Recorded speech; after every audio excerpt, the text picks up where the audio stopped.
야고보서 5장 13절에서 20절 말씀, 저와 여러분 한 절씩 교독하겠습니다. 제가 먼저 읽고요. 마지막 절은 같이 읽겠습니다. 야고보서 5장 13절에서 20절, 13절 제가 읽겠습니다. 너희 중에 고난당하는 자가 있느냐? 그는 기도할 것이요. 즐거워하는 자가 있느냐? 그는 찬송할지니라.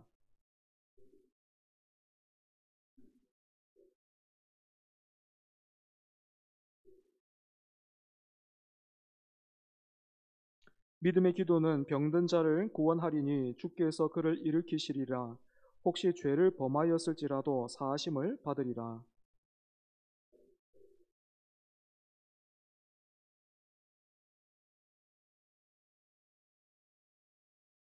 엘리야는 우리와 성정이 같은 사람이로되 그가 비가 오지 않기를 간절히 기도한즉 3년 6개월 동안 땅에 비가 오지 아니하고,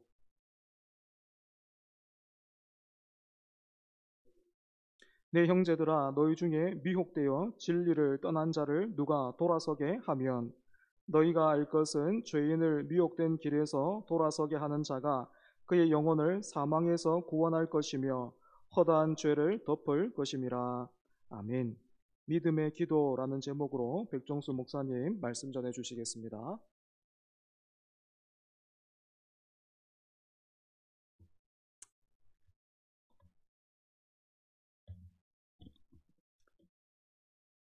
오늘 하루를 살아내시느라 많이 고단하실 텐데 주의 말씀을 통해서 저와 여러분 모두에게 참된 소망과 또 위로 주시기를 간절히 바랍니다. 인간이라면 누구나 다 복받기를 원합니다. 물질의 복, 또 그리고 건강의 복, 또 만남의 복, 또 자녀들의 복, 여러 종류의 복을 때에 따라서 받기를 원합니다. 이것은요, 인류의 보편적인 현상이라고 할 수 있겠고요. 또 하나님도 당신의 그 사랑하시는 자녀들에게 복을 약속하고 계시기 때문에 믿는 우리가 복을 구하는 것을 부정적으로 이렇게 여길 필요는 없는 것 같습니다. 다만 성경이 말하는 복이 어떠한 개념인지를 제대로 알고 이해할 필요는 있겠습니다. 왜냐하면 그것이 우리가 흔히 생각하는 복의 개념과 차이가 있기 때문에 그렇습니다. 성경을 보시면 이 복이라고 하는 말이요, 창세기 1장 22절에 처음 등장을 하고 있습니다. 어떻게 등장하냐면 하나님이 그들에게 복을 주시며 이르시되 생육하고 번성하여 여러 바닷물에 충만하라, 그렇게 기록하고 있습니다. 하나님께서 인류에게 복을 주시는데요, 이때 복이라고 하는 말의 히브리어 원어를 바라크라고 이렇게 발음을 합니다. 이 단어의 의미는요, 흔히 우리가 이해하고 있는 이 현세적인 복의 개념과는 조금 차이가 있습니다. 제가 사전을 찾아보니까요, 이 바라크라는 단어는요, 무릎을 꿇다 또는 찬양하다라는 그런 뜻을 가지고 있습니다. 우리는 우리가 이해하는 개념을요, 성경을 통해서 제대로 해석해낼 필요가 있는데, 성경은요, 복을 가리켜서 무릎을 꿇다 그렇게 정의하고 있습니다. 무슨 의미겠습니까? 성경이 말하는 복은요, 하나님 앞에서 무릎을 꿇는 것이고, 성경이 말하는 복된 사람은 하나님 앞에 무릎 꿇는 사람이라는 뜻입니다. 참된 복이 바로 하나님 앞에 무릎을 꿇는 것으로부터 시작된다, 바로 그런 의미겠지요. 그런데 오늘날 이렇게 하나님 앞에 무릎 꿇는 사람, 사실 잘 찾아보기가 힘든 것 같습니다. 물론 이 말은요, 무릎 꿇는 행위 그 자체를 이야기하는 것이 아닙니다. 무슨 말이겠습니까? 하나님 앞에서 겸손히 기도하는 그 신실한 사람을 찾아보기가 쉽지 않다, 바로 그러한 말입니다. 그런데 성경은요, 하나님 앞에서 무릎 꿇는 인생, 다시 말해서 기도하는 인생이 복된 인생이다, 그렇게 말하고 있습니다. 사랑하는 여러분, 성경이 말하는 복의 기준은요, 우리가 무엇을 가졌는가, 우리가 무엇을 소유하고 있는가, 그것에 달려있지 않습니다. 우리가 이 땅에서 어떤 공로를 쌓았고 또 어떤 명예를 가졌는가, 거기에 달려있는 것도 아니지요. 성경이 말하고 있는 복의 시작과 출처는요, 내가 과연 하나님 앞에 무릎 꿇는 인생인가, 바로 그것입니다. 오늘 야고보서 마지막 부분을 살펴보고 이 성경을 마무리하고자 하는데요, 그런 관점에서 사도 야고보는요, 오늘 자신의 서신을 마무리하면서 기도에 대해서 강조하고 있는 것을 볼 수 있습니다. 우리 오늘 보면 13절 읽으셨는데 다시 한 번 더 13절 말씀을 같이 한번 읽어보도록 하겠습니다. 13절 시작. 너희 중에 고난 당하는 자가 있느냐? 그는 기도할 것이요. 즐거워하는 자가 있느냐? 그는 찬송할지니라. 자, 이 말씀에 보면요, 두 가지 인생이 등장을 하고 있습니다. 고난 당하는 자와 즐거워하는 자입니다. 여기서 말하는 고난은요, 저와 여러분이 자주 겪게 되는 인간의 보편적인 상황을 의미하는 것입니다. 저와 여러분과 같은 인간은요, 태어나면서부터 고난을 겪습니다. 아담과 하와의 범죄로 인해서 이 땅이 근본적으로 뒤틀려졌기 때문에 우리는 태어나면서부터 고난에 던져지게 됩니다. 죄로 오염되어 있는 이 세상을 살아내는 것 자체가 고난이다, 그런 말이겠죠. 여러분들은 혹시 어떤 고난 가운데 계십니까? 물론 물질이나 건강, 사업이나 자녀들로 인한 고난이 분명히 있으시겠지만 아마도 우리같이 믿는 사람들에게는요, 이런 고난이 있을 것 같습니다. 하나님을 우리가 믿고 살아가지만, 그래서 열심히 신앙생활하고 있기는 하지만 내가 가진 신앙과 내 삶이 일치하지 못하는 겁니다. 거룩해야 한다는 것도 알겠고 또 믿음으로 살아내야 한다라는 그 사실도 알겠는데 그것을 따라주지 못하는 내 안에 욕망을 발견하게 됩니다.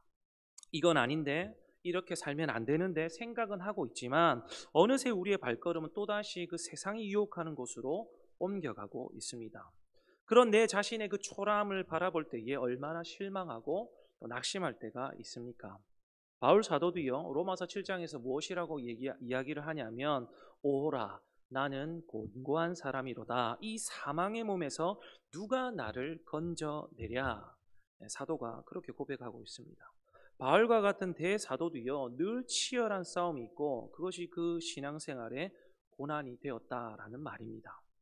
그런데 바울은요, 이 고백을 한 다음에 이어서 우리 주 예수 그리스도로 말미암아 하나님께 감사하리로다라고 고백을 하면서 그렇게 고난 당하는 인생, 오직 소망을 주님께만 두어야 한다는 그 진리를 우리 같은 성도들에게 가르쳐주고 있습니다.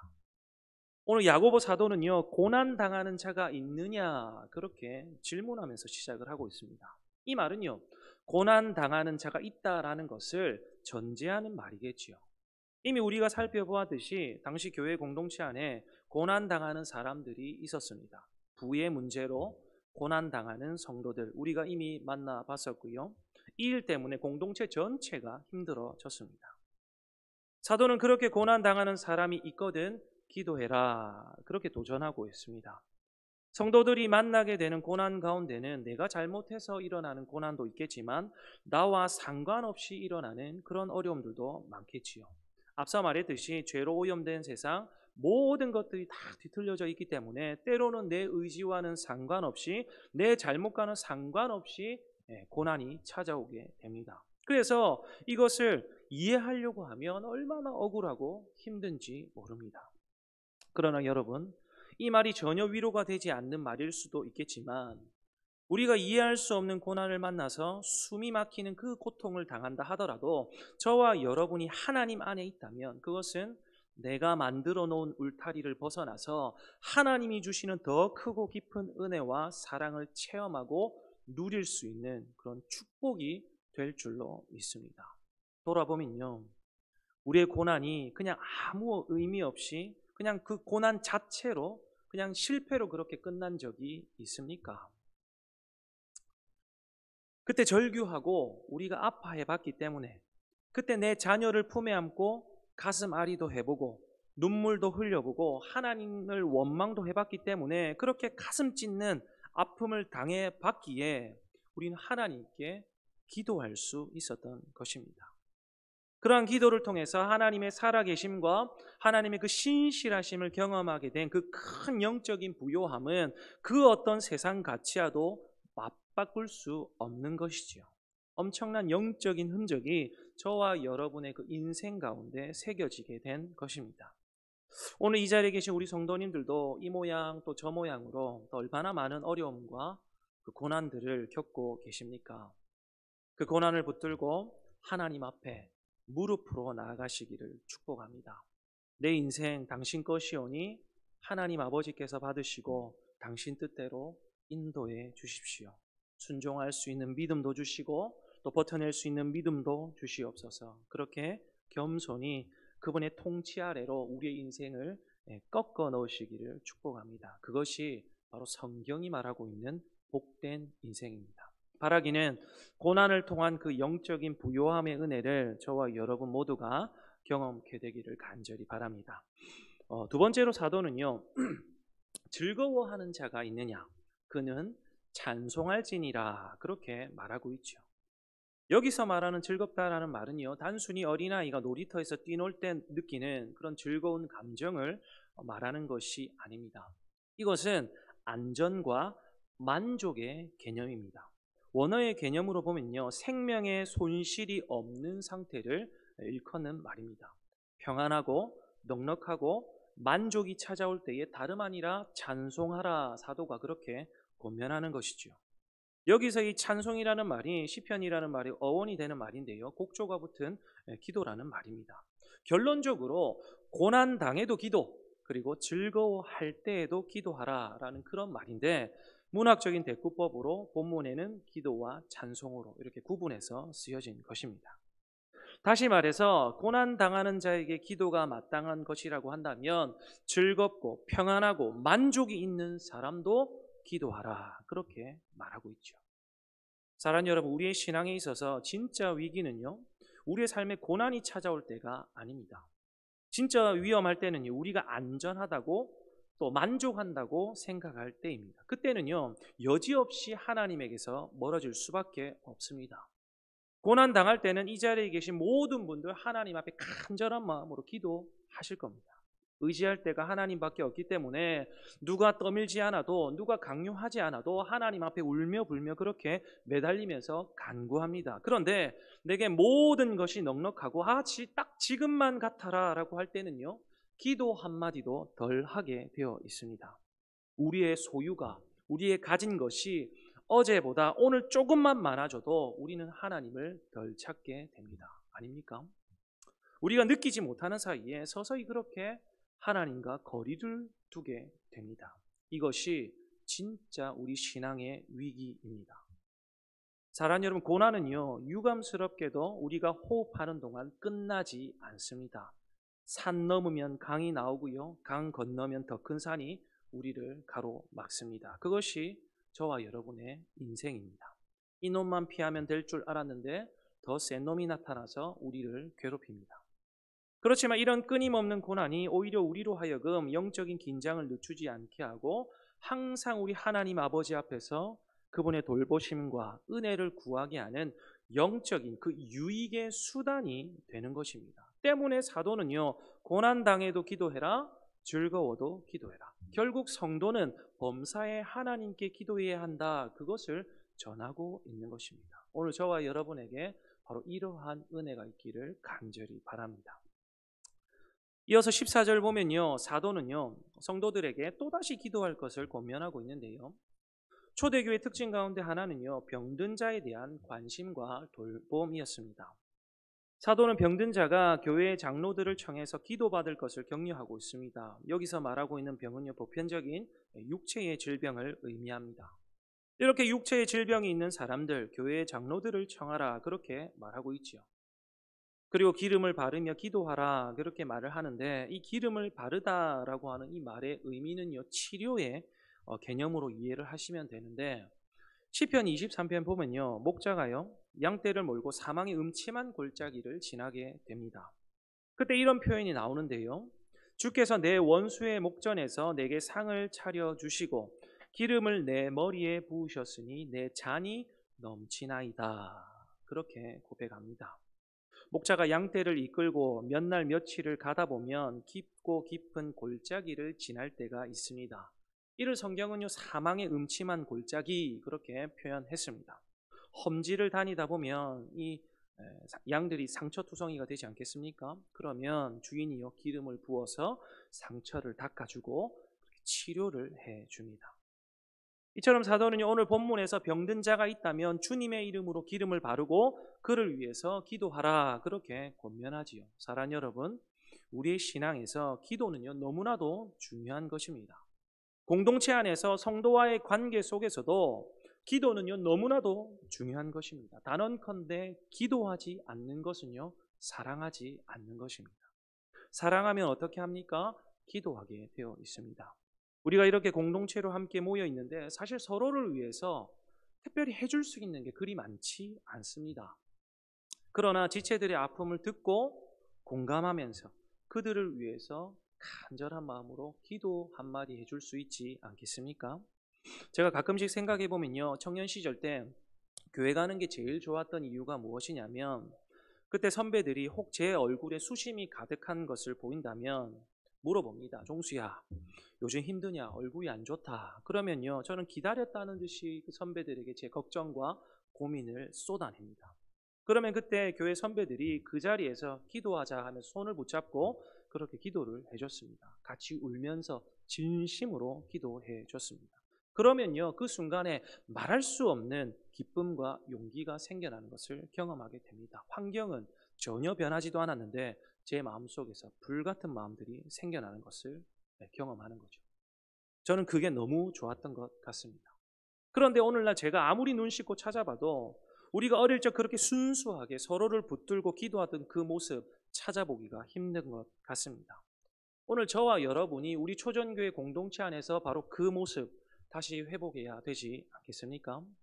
성경은요, 이런 믿음의 기도가 병든 자를 구원한다 그렇게 말합니다. 주께서 그를 일으키신다 그렇게 말하고 있지요. 그리고 16절에 가서는요, 의인의 간구는 역사하는 힘이 크니라라고 하면서 믿음의 기도가 곧 의인의 간구다라고 알려줍니다. 그렇다면 우리는 과연 의인인가라는 그런 질문이 생길 수가 있는데 우리가 다 죄인인데 어떻게 의인의 간구를 할 수 있겠습니까? 여기서 의라고 하는 것은요, 관계적인 개념입니다. 사실 행위나 공로적인 그 차원으로 의를 말하자면 저와 여러분에게는 답이 없습니다. 당연히 우리는 죄인이지요. 오직 예수님만이 의인입니다. 그러나 여기서 말하는 의는요, 그런 공로적이고 행위적인 차원의 의를 말하는 것이 아니라 하나님과의 관계가 바로 되어진 그 상태, 그리스도의 의가 저와 여러분에게 전가되어진 그 상태를 말하는 것입니다. 즉, 여기서 말하는 의는요, 그리스도의 은혜로 하나님의 자녀가 된 저와 여러분과 같은 성도를 가리키는 말입니다. 우리 같은 죄인도 그리스도의 은혜로 의인이라 칭할 수 있는 것이죠. 이렇게 하나님의 자녀가 된 자들이 드린 기도를 믿음의 기도, 의인의 간구 그렇게 말할 수 있는 것입니다. 그런데 우리가요 이렇게 기도할 때요 자주 실수할 때가 있습니다. 무엇이냐면 내가 얼마나 열심히 기도했는가, 내가 얼마나 오래 기도했는가 하는 그것으로 내 기도의 가치를 매긴다는 것입니다. 사랑하는 여러분, 이런 것은요 기도의 우선적인 가치가 아니죠. 15절을 다시 한번 보십시오. 믿음의 기도는 병든 자를 구원하리니 주께서 그를 일으키시리라. 혹시 죄를 범하였을지라도 사하심을 받으리라. 자, 이 구절에서 주인공은요 믿음의 기도를 드리는 우리가 아니라 병든 자를 구원하시고 일으키시는 예수님, 그분이 주인공입니다. 내가 열심히 기도했기 때문에 된 게 아니라 주님께서 일으켜 주신 것이죠. 많은 사람들이 오해하는 것이 내가 이만큼 기도했기 때문이다라고 하면서 기도의 주체를 자신에게로 돌립니다. 이것은 너무나도 잘못된 생각이죠. 우리는 그저 그분이 이루시고 역사하실 것을 믿는 신실한 믿음 가지고 그저 매달리는 것뿐입니다. 기도가 이루어지든 그렇지 않든 그 모든 결과를 주께 맡겨드리고 우리는 그저 하나님 앞에 납작 엎드리는 것이고 무릎 꿇는 것뿐입니다. 그런 사람에게는요 기도의 응답이 그런 결과가 문제가 되지 않습니다. 고치셔도 주님 뜻이고요, 안 고치셔도 주님 뜻인 줄로 알고 아멘 하게 되는 것입니다. 저와 여러분이 우리가 이렇게 기도하는 사람이면 참 좋겠다 싶습니다. 기도를 통해서 내가 어떤 사람인가 그것을 드러내는 것이 아니라 기도를 통해서 하나님의 뜻이 무엇인지를 깨닫고 하나님의 통치 아래서 굴복해서 겸손히 그분의 뜻만 드러내면 참 좋겠습니다. 기도하는 사람들만이 가질 수 있는 그 영적인 부요함이 저와 여러분 그리고 우리 교회 안에 가득하기를 간절히 바랍니다. 그런데 여러분 기억하셔야 할 게 있습니다. 이러한 믿음의 기도는요 혼자서 하면 안 되는 것입니다. 16절 말씀 한번 보실까요? 뭐라고 되어 있습니까? 그러므로 너희 죄를 서로 고백하며 병이 낫기를 서로 기도하라. 그렇게 말하고 있죠. 기도는요, 항상 공동체적이어야 한다라고 사도가 권면을 하고 있습니다. 같은 마음을 품고 같은 본질을 붙잡고 함께 기도해야 그 기도에 힘이 있는 것입니다. 왜 우리 공동체 안에, 우리 초전교회 안에 이 모양 저 모양으로 늘 어려움과 고통이 있겠습니까? 우리는요, 그 질병과 또 그러한 연약함 속에서 서로를 향한 책임을 배우게 되는 것입니다. 그래서 서로의 그 죄를 고백하고 또 서로의 연약함을 나누면서 우리 공동체에게 부어진 은혜를 같이 확인해 나가는 것입니다. 사랑하는 여러분, 교회는요, 세상처럼 친교의 방법으로는 절대로 하나 될 수가 없습니다. 어느 정도 조금은 단기적인 효과가 있을지는 모르겠지만 본질적으로는 불가능합니다. 교회는 분명히 서로의 고난을 붙들고 기도할 때 그때 하나가 될 수 있는 것입니다. 왜냐하면 앞서 말했듯이 기도한다는 것은 내가 하나님께 무릎을 꿇었다라는 뜻이고 내가 내 인생의 주인이 아니라 하나님이 내 삶의 주인이시다라는 그런 신앙 고백이기 때문에 그렇습니다. 바라기는 믿음의 기도를 통해서 우리 공동체가 하나님의 은혜를 함께 맛볼 수 있게 되기를 간절히 바랍니다. 마지막으로 사도는요, 기도에 대해서 얘기한 뒤에 바른 기도의 모범으로 한 사람을 소개하고 있는데 누구냐 하니까 바로 엘리야입니다. 우리와 성정이 같은 사람, 그렇게 소개를 하고 있는데요.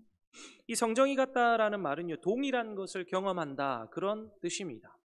우리가 엘리야라고 하면요, 번뜩 떠오르는 사건이 있습니다. 무엇이냐면 갈멜산에서 바알 선지자들과 대결했던 그 사건, 그리고 손바닥만한 구름이 일어나서 마침내 기근을 끝내고 큰 비를 내리게 한 사건은요, 유명한 사건입니다. 과연 이런 사람이랑 우리가 어떻게 성정이 같을 수 있겠는가 말할 수도 있겠지만 그도, 엘리야도 우리와 동일한 경험을 한 사람입니다. 신앙의 극치로 올라갔다가 언제 그랬냐는 듯 곤두박질 친 사람이 바로 엘리야입니다. 갈멜산 전투에서 멋지게 이긴 이 엘리야가 이세벨이 자신을 죽이려고 하니까 두려워서 벌벌 떨면서 죽기를 구합니다. 내가 하나님께 열심히 유별하오니 막 하나님께 따집니다. 내가 이렇게 열심히 했는데 이게 뭡니까 하는 그러한 원망이지요. 저와 여러분의 그 비슷한 모습 아니겠습니까? 그런데 그가 기도했더니 하나님이 3년 6개월을 하늘을 닫으셨고 다시 기도하니까 단비를 내려주셨습니다. 사랑하는 여러분, 하나님이 엘리야에게 한 번은 비가 오지 않을 것이라는 약속과 또 한 번은 비가 올 것이라는 약속을 해 주셨습니다. 엘리야에게 있어서 진짜 중요한 것은요, 자신의 열심이 아니라 하나님께서 허락하신 약속이었습니다. 그 약속이 있었기 때문에 엘리야는요, 그거 붙들고 기도하는 것이죠. 소명이 있고 또 약속이 있는 사람은요, 절대로 낙심하거나 포기할 수가 없습니다. 내 의지 때문이 아니라 하나님께서 주신 소명과 약속이 너무 선명하기 때문에 포기할 수가 없는 것이죠. 엘리야의 이 기도의 원칙과 특징은요, 바로 이 하나님의 약속에 붙잡혀서 기도했다라는 것입니다. 사랑하는 여러분, 하나님은요, 교회가 크다고 쓰시고 또 작다고 등한시하시는 분이 아닙니다. 하나님의 약속 붙들고 겸손히 기도하는 교회와 성도를 우리 하나님께서는 반드시 사용하십니다. 하나님은요, 절대로 크기와 규모로 일하시지 않습니다. 그런 생각이 있으시다면 일찌감치 내려놓으셔야 됩니다. 다만 내가, 그리고 우리 교회가 하나님의 언약의 말씀에 붙들려 있는가, 그것이 진짜로 중요한 것입니다. 하나님은요, 그런 인생을 들어서 시대를 바꾸고 이 시대를 회복해 나가시는 것입니다. 작년에 1년 동안 우리 중고등부 아이들과 1년 동안 계속해서 외친 구호가 있습니다. 지난번에도 한번 말씀을 드렸는데 우리는 하나님의 대안이다, 그렇게 외쳤습니다. 제가 사무엘서를 묵상하면서 만든 구호인데요, 저자가 말씀이 희귀하여 어떤 이상도 보이지 않는 그때에 하나님의 등불은 아직 꺼지지 않았으니 하면서 사무엘을 역사의 전면부에다가 그렇게 딱 등장을 시켰는데 저자가 의도적으로 뭐라고 표현했냐면 아이 사무엘, 이렇게 표현을 했습니다. 의도적으로. 이 아이 사무엘이 타락한 엘리 제사장 시대에 하나님의 대안으로 사용되어집니다. 어떻게 그런 일이 일어났겠습니까? 여호와여 말씀하옵소서, 주의 종이 듣겠나이다.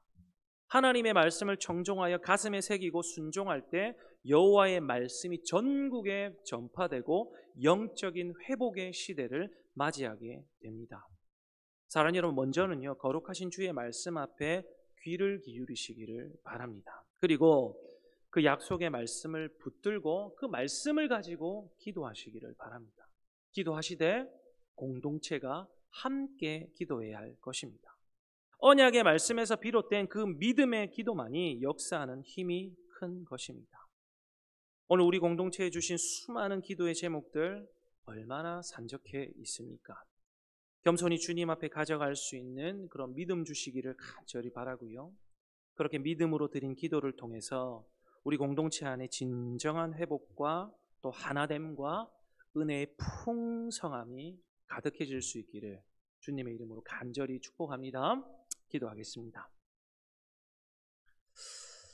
하나님 아버지, 주님을 믿고 살아가지만 끝없는 고난 때문에 힘이 빠질 때가 참 많이 있습니다. 왜 이렇게 내 뜻대로 되지 않는 것이 많이 있습니까? 신앙생활도 좀 신이 나서 하고 싶은데 뜻대로 잘 되지가 않습니다. 하나님, 오늘 우리 모두에게 은혜를 내려 주시옵소서. 특별히 힘들고 어려울 때 주님 앞에 믿음으로 무릎 꿇을 수 있는 그 믿음, 참된 믿음 허락해 주시옵소서.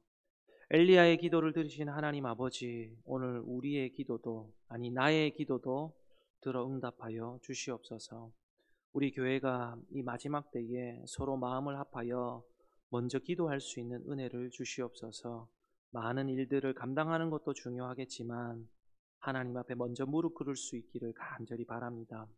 하나님의 살아계심과 신실하심이 그런 우리의 그 믿음의 기도를 통해서 드러나게 하여 주시옵소서. 오늘도 지친 영혼들, 또 가란 영혼 하나님께서 불쌍히 여겨주시고 기도할 때 그 기도에 응답하여 주시고 낫게 하여 주시옵소서. 혹 그리 아니하실지라도 주님을 원망하지 않는 그 뜻대로 순종하는 우리 믿음의 동력자들 다 될 수 있도록 축복하여 주시옵소서. 하나님, 내일 수능 치는 우리 다희, 주한이, 주원이 하나님 붙들어 주시기를 간절히 바랍니다. 건강 지켜주시고 떨지 말고 잘 치르고 용감하게 자신 있게 잘 감당하고 돌아올 수 있도록 축복하여 주시옵소서. 감사드리고 살아계신 예수님의 이름으로 기도드립니다. 아멘.